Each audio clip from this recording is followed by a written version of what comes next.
Hi friends! Today I thought I would give you a shop tour. Is anyone else obsessed with seeing how other people set up their shops? Just me? Okay.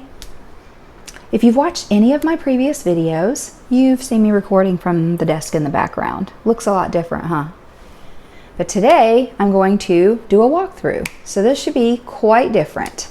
Welcome to Cha-Ching. My name is Terry. I'll be your guide through the Etsy maze and your partner in crime, all things small business.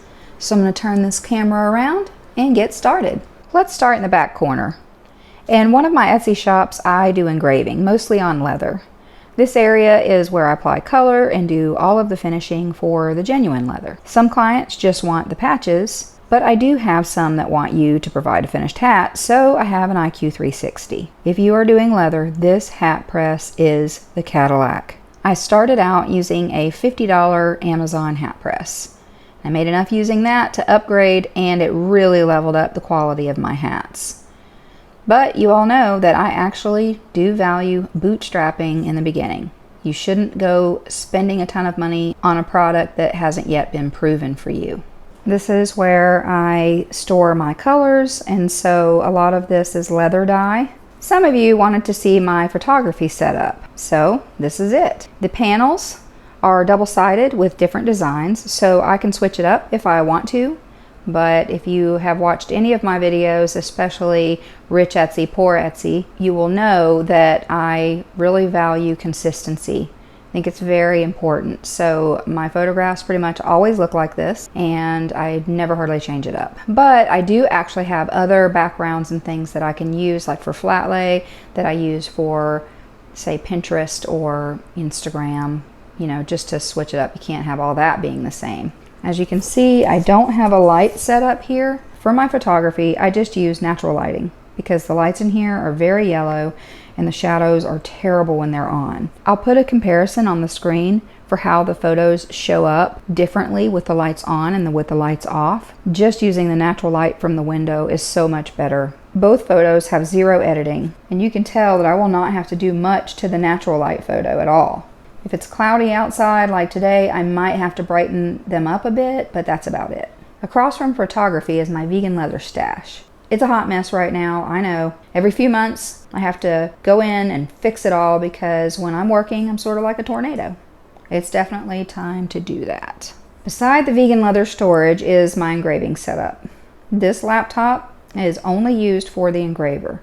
It specifically just controls the engraver. That way it never gets moved. I don't have to reset it up every time. And this is my engraver. I sincerely want to upgrade it to a better model. So this might change after Q4. Investing back into your business is super important. Across from the engraver is a work table and some storage. Clearly, I need help organizing my storage. I thought that might be a helpful video to make in the future, so let me know in the comments if that's something you'd like to see. If you've watched my other videos, you've seen my desk area. This is where I film most of my YouTube content. And this cute little gal is Esmeralda. One of my daughters has just learned to crochet, so we have cute little characters like this all over our house, and she made me one for my desk. I think it's super awesome.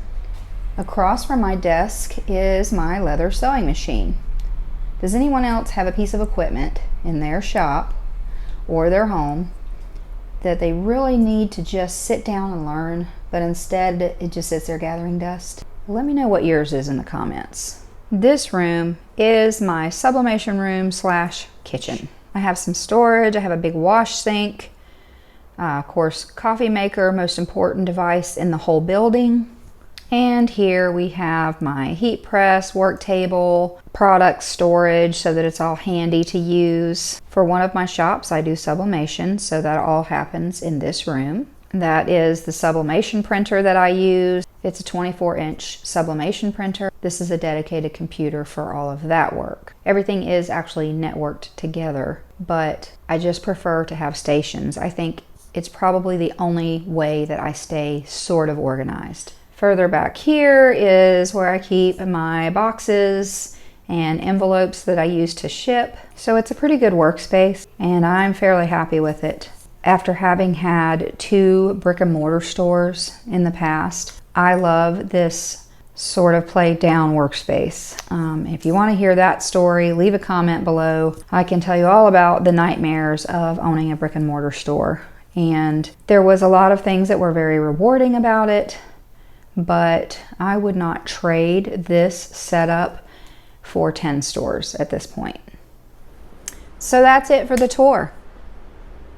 I'm sure some of you guys could bouge it up a little better than I have, but this is real.